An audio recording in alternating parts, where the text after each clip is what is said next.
Primícia é uma confiança tão grande de que nada vai faltar no caminho, que eu já separo a melhor parte no início da jornada. Você quer um exemplo prático de confiança de Deus, de que nada vai faltar? O maná que Deus enviava para o povo no deserto. Irmão, Deus poderia mandar maná de sobra para que eles acumulassem e consumissem ao longo do dia, mas não era assim que Deus fazia. Todos os dias, Deus enviava uma nova porção. E Ele pedia para que as famílias não guardassem, porque vai ter no dia seguinte.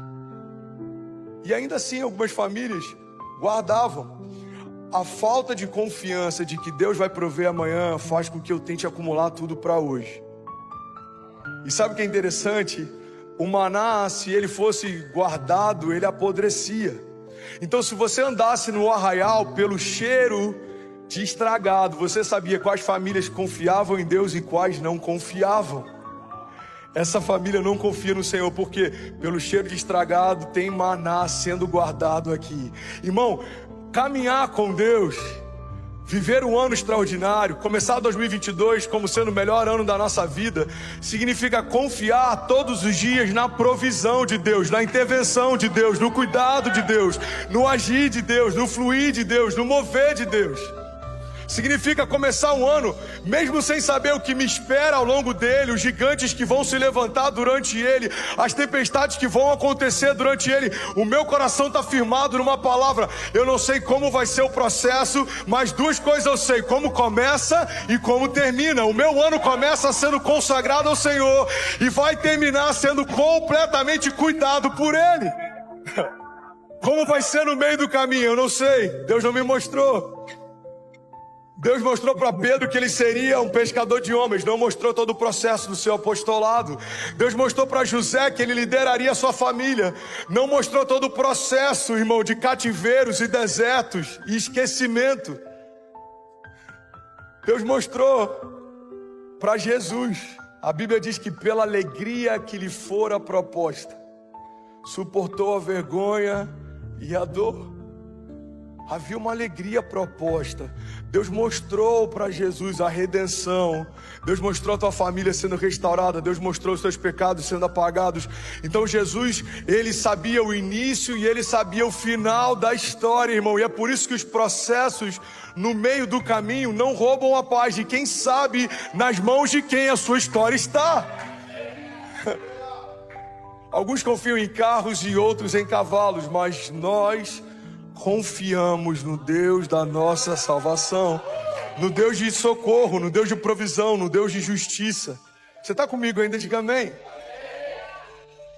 A gente pega o primeiro pecado, o primeiro assassinato da história. Você pega a história de Caim e Abel e fala a respeito de duas ofertas. E ontem o Brunão brincou sobre a questão de veganos, né? E é interessante porque nessa oferta a gente vê que Deus rejeitou legumes e aceitou carnes gordas. A picanha foi a primeira oferta aceita por Deus. Deus olhou e falou: eu vou ficar com a picanha. Mas brincadeiras à parte, qual que era a diferença fundamental entre as duas ofertas, entre as duas entregas? Irmão, olha para mim em nome de Jesus. Eu sei que alguns de vocês podem achar que eu vou tentar ministrar sobre ofertas, mas eu não vou fazer uma segunda oferta no final do culto, ok? Eu não quero convencer você a dar mais. Eu quero liberar um princípio que pode mudar para sempre a sua história. Você está comigo? Eu estou ministrando aqui para aqueles que vão governar. Eu estou falando para príncipes. Você é cabeça e não cauda, irmão.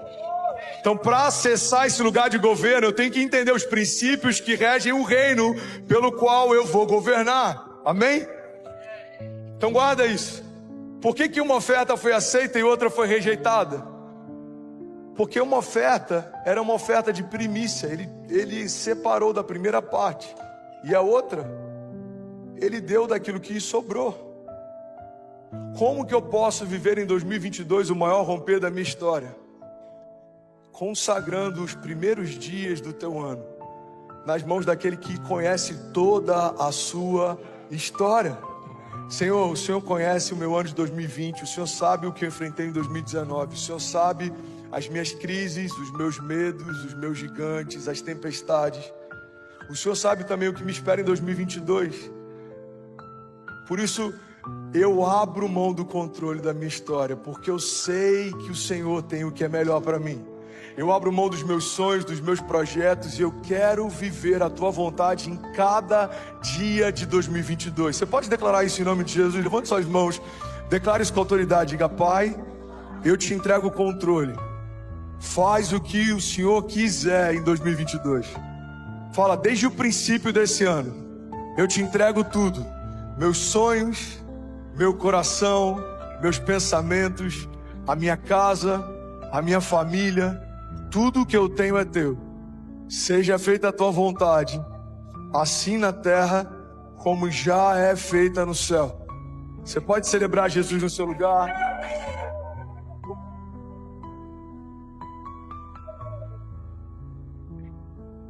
Esse é o poder da primícia.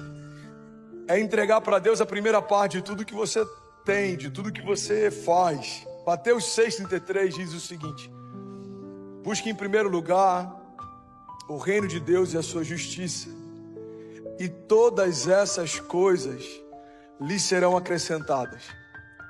No versículo anterior, ele está falando sobre necessidades básicas. Ele está dizendo: não se preocupa com o que você vai comer, beber, vestir. Busque em primeiro lugar o reino de Deus e a sua justiça, e todas essas coisas lhe serão acrescentadas. Irmão, olha para mim e guarda isso em nome de Jesus. Tem gente priorizando o que deveria ser acrescentado e acrescentando o que deveria ser priorizado. A prioridade é o reino, e o que vai ser acrescentado é detalhe. Tem gente na América morrendo para conquistar os acréscimos e deixando como se fosse um acréscimo que sempre foi princípio. Por que é difícil construir igreja na América? Porque aqui a gente aprende que a nossa hora de trabalho, ela tem valor. Você trabalha 1 hora, dá para comprar um tênis. Você trabalha 2 horas, dá para você passear em Orlando, num parque. Você trabalha um dia inteiro, dá para você fazer X. Você trabalha 1 semana, dá para você comprar e pegar a prestação do carro Y. E sem perceber, a gente começa a entrar num regime em que as nossas horas, para a gente, começam a ter tanto valor, que abrir mão de 1 hora nossa para poder ter tempo com Ele, a gente começa a considerar como um desperdício. Eu lembro que no Brasil a gente usava o termo crente domingueiro. Irmão, quem dera se todas as famílias brasileiras na América fossem pelo menos domingueiras.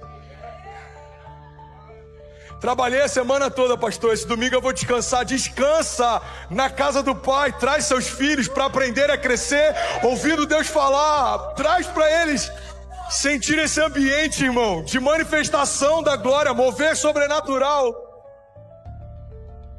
É uma das maiores crises que a gente vê, pais trazendo seus filhos para o kids ou para os adolescentes e quase que pedindo: faz o meu filho se apaixonar por Jesus. É difícil, ele nunca viu o pai apaixonado.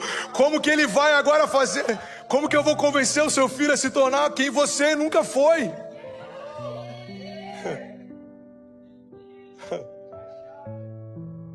Eu não sei se eu já falei sobre isso, mas eu tinha um amigo, cara, que sempre me impressionava, porque ele saía com a gente na balada, ele estava em todos os programas, mas ele nunca bebia e ele nunca fazia nada de errado. Ele estava lá, mas ele não se misturava. E ele era evangélico e aquilo me chamava a atenção. Eu falava: cara, ele é diferente. Só que o pai dele tem muito dinheiro. E o pai dele mexia com agiotagem. E eu vi ao longo do tempo o brilho dos olhos dele sendo trocados de Jesus pelo dinheiro. Eu acompanhei essa jornada. Eu vi ele começando a aprender a ganhar dinheiro e começando a amar o dinheiro. Eu vi ele começando a crescer e comprar carros e comprar apartamento e o brilho que eu sempre via no olhar dele sumiu. E eu lembro que aquilo foi um choque para mim, porque depois que eu me converti, eu lembrei disso. E Deus falou comigo: filho, o pai dele fez ele se apaixonar pela paixão que o pai tinha. Uma criança que a vida inteira ouve o pai falar: você tem que amar Jesus, mas a vida inteira viu ele amar o dinheiro. Os nossos filhos escutam o que a gente fala, mas eles vão expressar o que a gente faz, irmão. Nosso discurso convence, mas é o nosso exemplo que arrasta. É quem você é que vai mudar a história da tua casa. É quem você é que vai mudar a história dos teus filhos. Você está comigo? Então, a dificuldade de pastorear na América é que em algum momento da história a gente começou a valorizar aquilo que para Deus Ele sempre declarou que seria um acréscimo. Ele está dizendo: me busca primeiro e eu acrescento o que você precisa. Me procura primeiro e eu acrescento o que você precisa. Me ama primeiro e eu acrescento o que você precisa. Irmão, se a gente não lembrar de onde Deus nos tirou, nos tornaremos a geração do acréscimo. Buscaremos o que Deus disse que nos daria e acrescentaremos Deus na nossa rotina. Irmão, cuidado para não acrescentar Deus na tua rotina. Deus não quer ser um acréscimo no teu dia a dia. Deus quer ser o centro da tua história.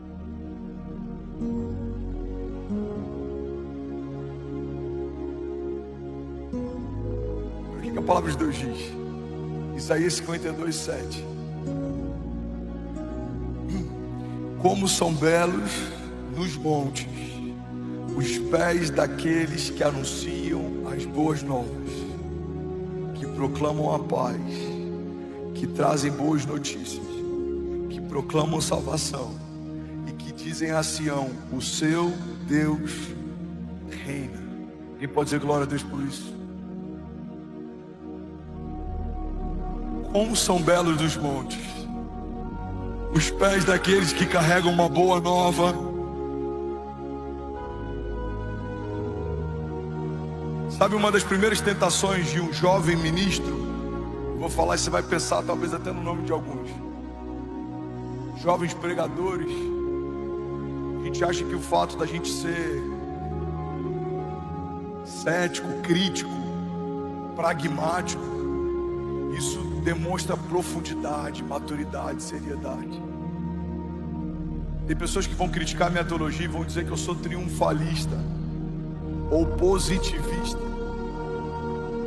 Você acredita que tudo vai ficar bem? Não, eu não acredito. Eu tenho uma firme convicção.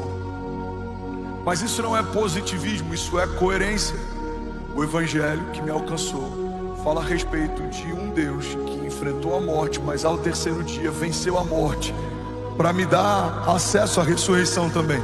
Fala a respeito de um Deus que caminhou sobre as águas, que falou com o mar e o mar ouviu e obedeceu. Falou com o vento ouviu e se aquietou. Falou com Lázaro, Lázaro ressuscitou. Falou com plantas e aquela figueira nunca mais gerou frutos. Fala a respeito de um Deus que supriu necessidades, que com 5 pães e 2 peixinhos alimentou multidões. Fala a respeito de um Deus que curou enfermos, paralíticos passaram a andar a partir de um toque. A sombra de Pedro, que antes era só um pescador de peixes, agora curava à medida que ele caminhava pelas ruas da cidade. Não dá para ler os evangelhos e esperar de Deus algo diferente de quem Ele é, porque a palavra de Deus também diz que Ele é o mesmo ontem, hoje e para sempre. Não há variação no seu humor, não há variação na sua personalidade, não há variação na sua conduta, não há variação nas realidades do reino de Deus. Não é um reino que muda de geração em geração, é um reino que se estabelece de geração em geração. Então não dá para ser pessimista carregando a própria vida de Deus dentro de si. Alguém está comigo? Diga amém. Não, Deus não nos chamou para sermos profetas do caos. E se tudo que você vê em relação à igreja é mal, é muito provável que o problema não seja a igreja que você vê, mas seja os seus olhos. Porque a Bíblia diz que se os seus olhos forem bons, todo o seu corpo terá luz. Mas se os seus olhos forem maus, quão profundas trevas estão. A gente fala de dízimos e ofertas, os meus olhos já veem maldade. A gente fala de curas, alguém foi curado, os meus olhos têm desconfiança.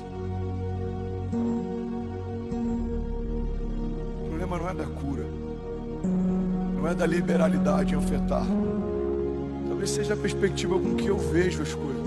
Agora guarda isso aqui. A direção do meu olhar define a direção dos meus passos.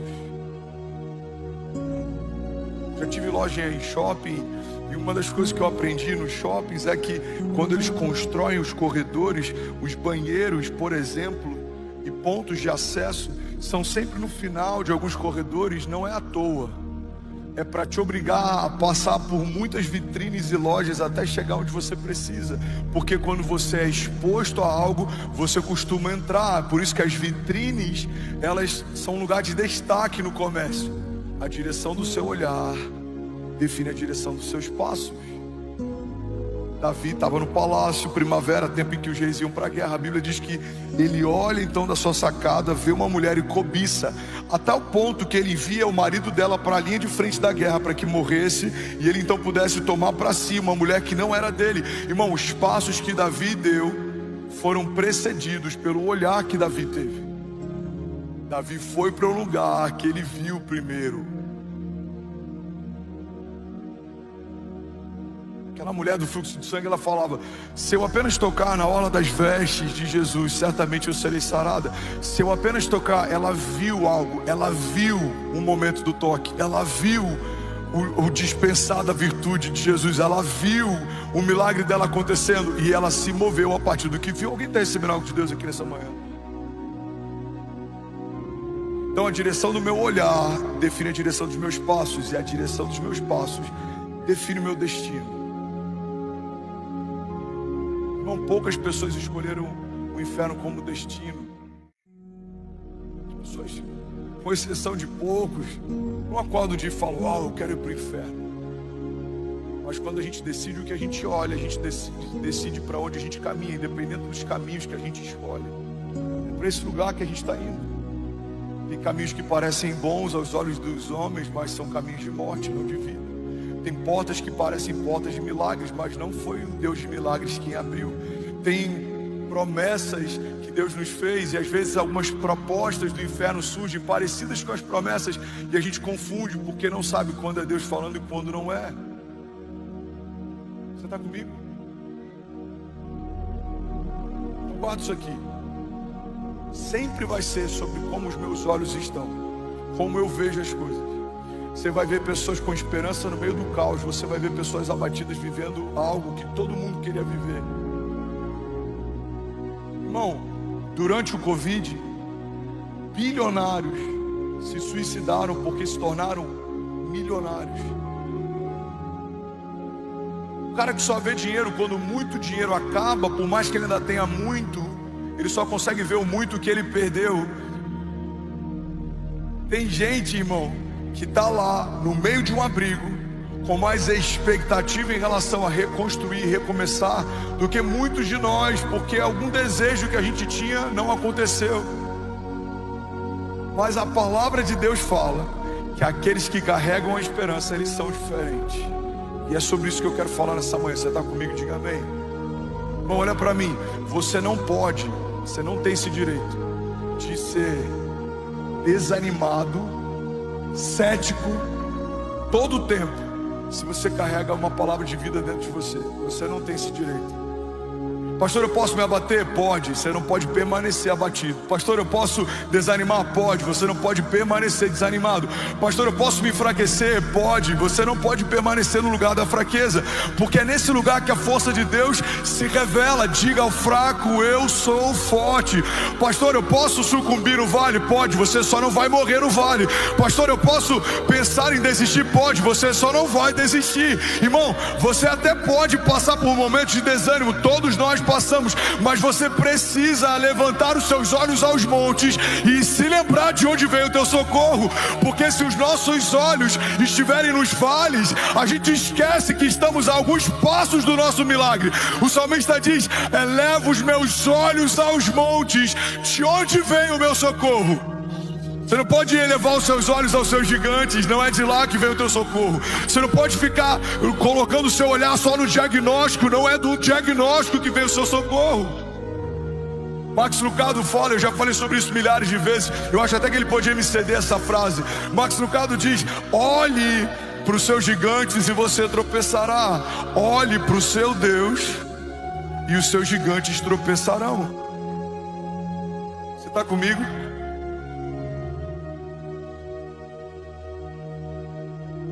Glória a Deus. Vamos, igreja, a gente pode mais. Tem mais de Deus para essa manhã.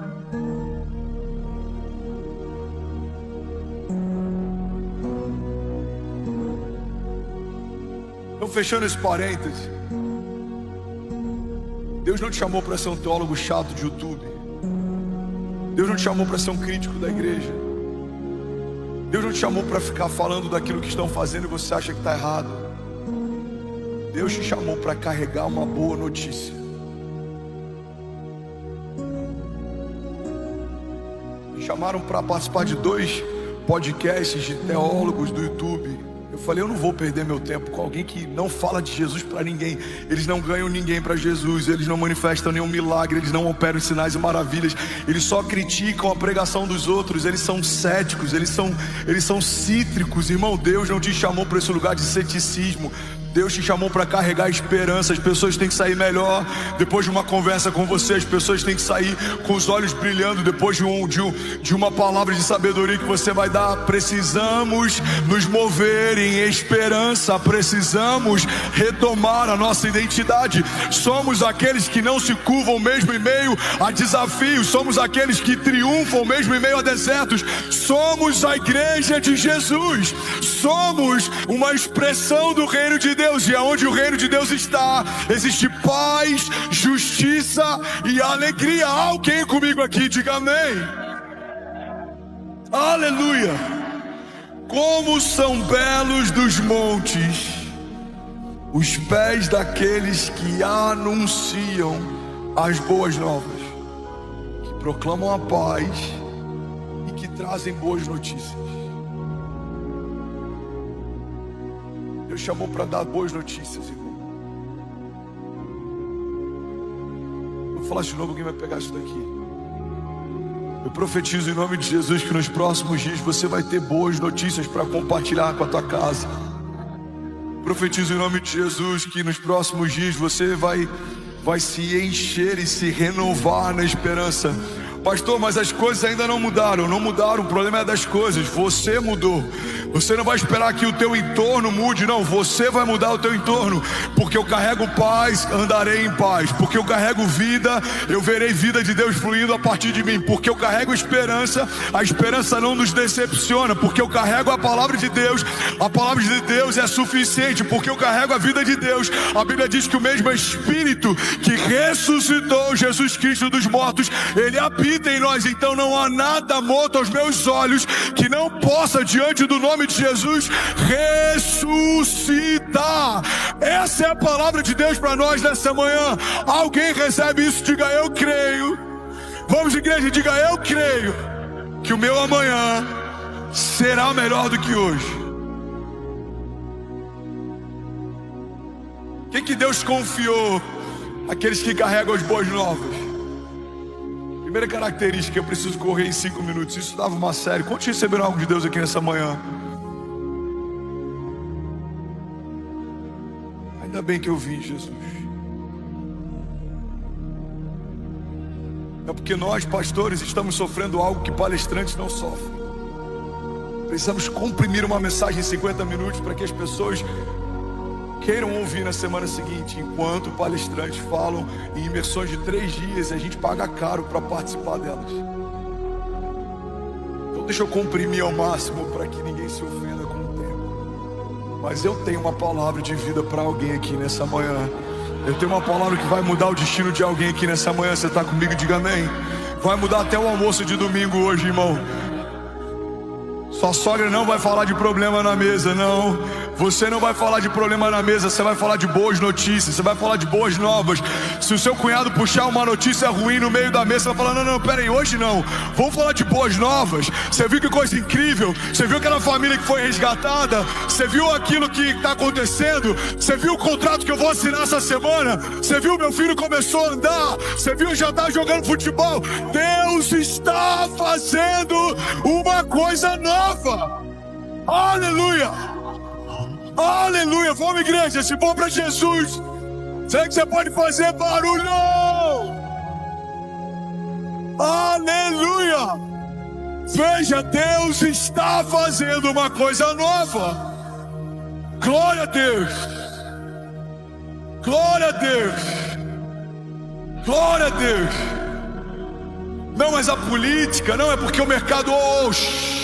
A igreja de Jesus está mais forte do que nunca. A igreja de Jesus está expandindo e operando milagres. Voluntários estão se doando por uma causa maior. Deus está redimindo a nação. Deus está fazendo algo novo. Deus está sacudindo as estruturas. Deus está nos despertando. Nação, desperta e resplandece, diz o Senhor. Aleluia. Você sabia que isso é contagioso, irmão? Esperança é contagioso. Esperança é contagioso. Duas coisas altamente contagiosas. Você tem que ter muito cuidado em manipular as duas: o medo e a esperança. Quando eu digo manipular, eu falo sobre, poeticamente, eu falo sobre você manejar, você tocar, carregar. A esperança é contagiosa. Se você não quer ser uma pessoa que muda os lugares positivamente por onde passa, não toque na esperança. Ela é contagiosa, altamente contagiosa. O medo também. Um homem, guarda isso aqui, que não é posicionado em Deus, se torna um homem fraco. Um homem fraco gera filhos medrosos, e uma geração medrosa não opera em sinais e maravilhas, porque antes de ver Deus livrá-los, eles já fogem dos campos de batalha. Lembra daquele provérbio oriental? Tempos difíceis geram homens fortes. Homens fortes criam tempos fáceis. Tempos fáceis criam homens fracos. Homens fracos criam tempos difíceis. Quantos herdeiros perderam tudo? Não que eu... deixa eu abrir um parênteses aqui. No Brasil, na cultura latina, a gente combate, a gente não celebra herdeiros, porque a gente acredita que eles não fizeram por merecer ter o que tem. Mas existe um mérito no herdeiro que conseguiu manter e até aumentar o que recebeu. Então, o Evangelho fala a respeito de herança. Não é meritocracia, é herança. Tudo que eu tenho, tudo que eu carrego, tudo que eu lidero, tudo que Deus me confiou, não é sobre o meu suor ou sobre os feitos do André. Fala sobre uma herança justa que Deus me deu. Todos somos herdeiros de Deus. Você está comigo? Diga amém. Fecha parênteses. Eu estou falando aqui de um mau herdeiro.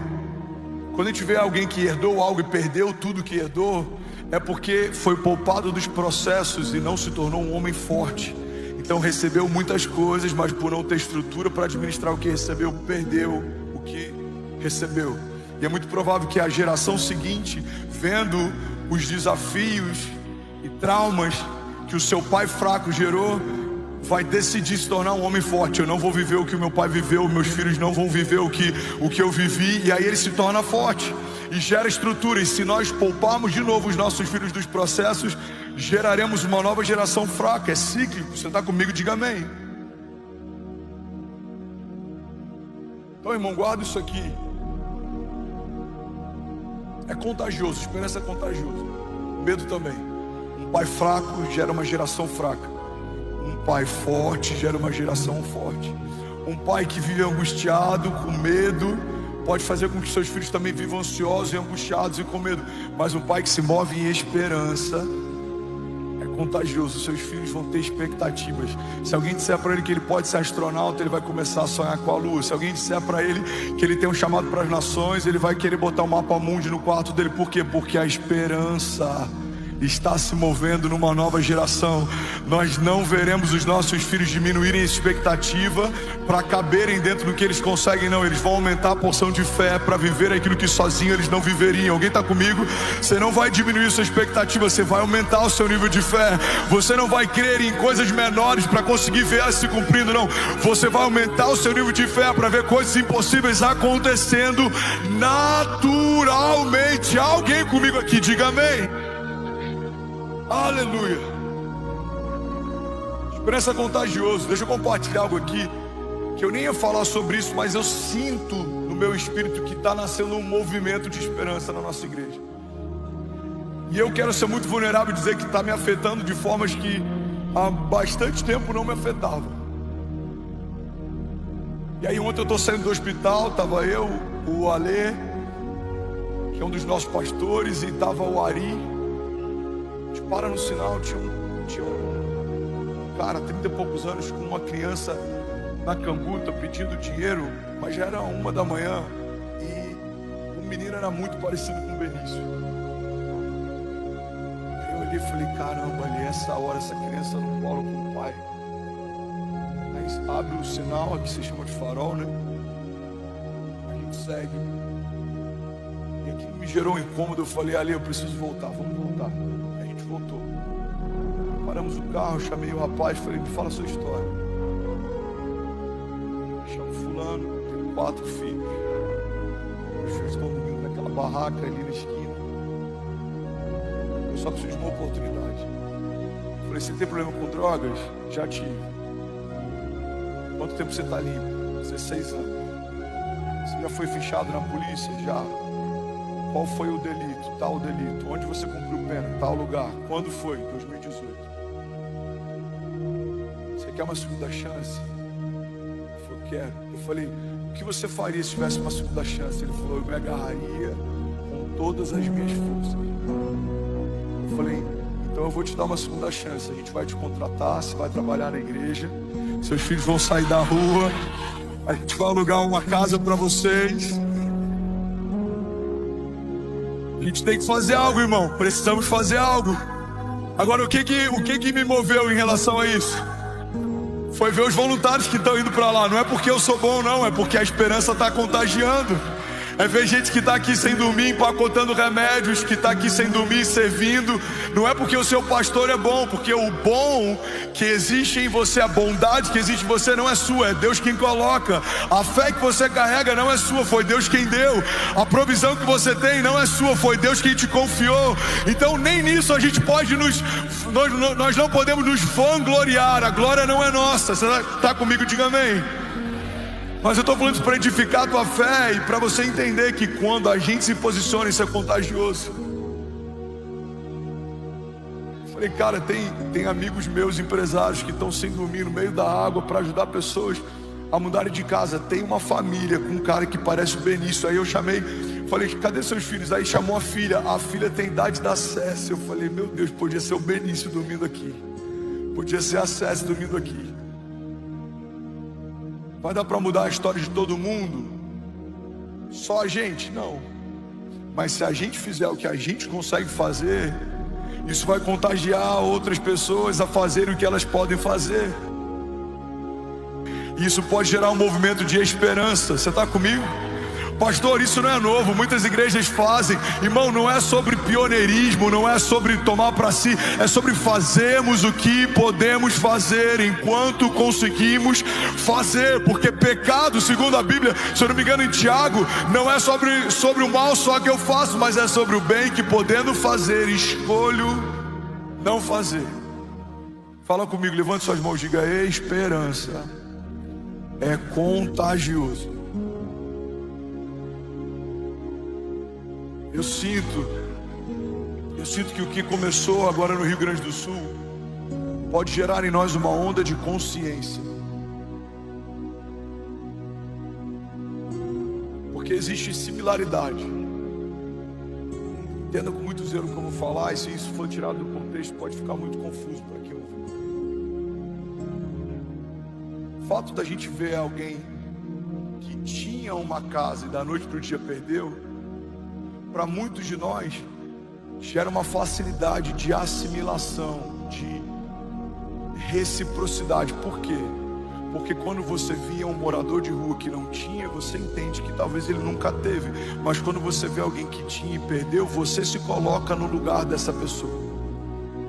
Alguns foram despertados só por ajudar pessoas em condições de rua, por exemplo. Alguns só foram despertados agora porque viram alguém similar.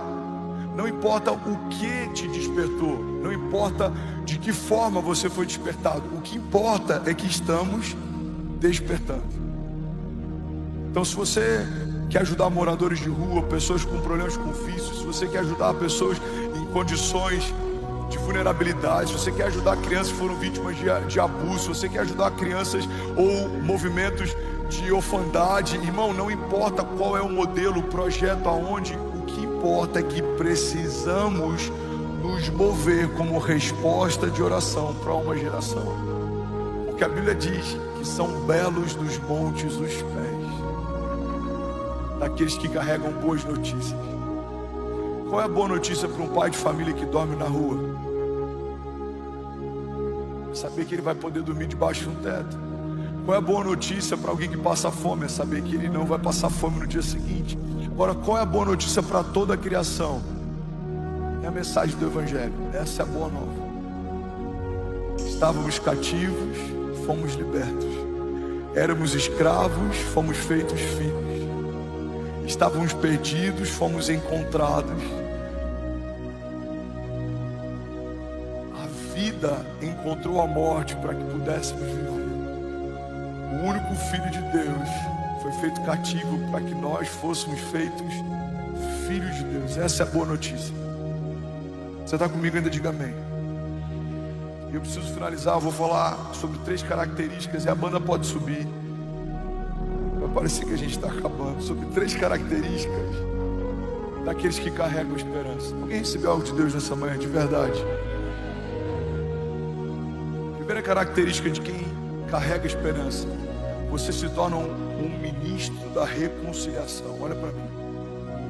Você se torna um ministro da reconciliação. Romanos 5,10 diz: se quando éramos inimigos de Deus, fomos reconciliados com Ele mediante a morte do seu Filho, quanto mais agora, tendo sido reconciliados, seremos salvos por sua vida. Mas não apenas isso, também nos gloriamos em Deus por meio do nosso Senhor Jesus Cristo, mediante quem recebemos agora o ministério da reconciliação. E a Bíblia diz: então todas as vezes que vocês disserem reconciliem-se com Deus, é como se o próprio Deus falasse através de vós. Irmão, olha para mim e guarda isso aqui em nome de Jesus. O que a Bíblia está dizendo é que no dia que você foi reconciliado com Deus, você recebeu também um ministério. Que ministério é esse, pastor? O ministério da reconciliação. Você era escravo, foi feito filho, agora você vai resgatar escravos. Você era cativo e foi liberto, agora você vai libertar cativos. Você estava enfermo, foi curado, agora você vai curar enfermos. Você estava perdido, foi transformado, agora você vai transformar os perdidos. Alguém comigo aqui? Primeira coisa que acontece com quem carrega esperança: você se torna um ministro da reconciliação. Você está comigo? Diga amém. Segunda característica de quem carrega esperança: você se torna um pacificador. Fala com quem está do seu lado. Precisamos ser pacificadores. Bom, eu conheço pastor que não fala com pastor. Eu já tive pastores que se tornaram um desafeto no ministério.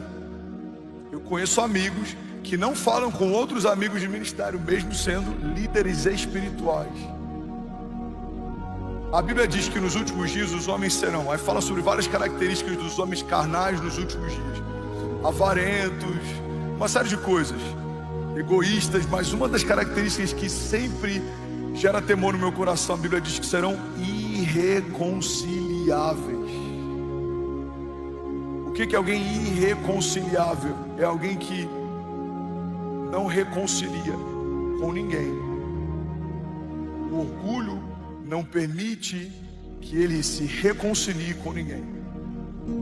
Agora a Bíblia fala que os homens que carregam o coração do tipo de Deus são pacificadores.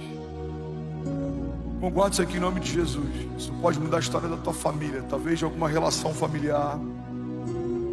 Se você quer carregar esperança, você precisa ser um pacificador. Você não vai gerar contenda, você não vai colocar pilha na briga de ninguém. Você vai trazer uma palavra de vida, você vai cessar brigas. A palavra a palavra dura incita a ira, mas a palavra branda, ela desvia o furor.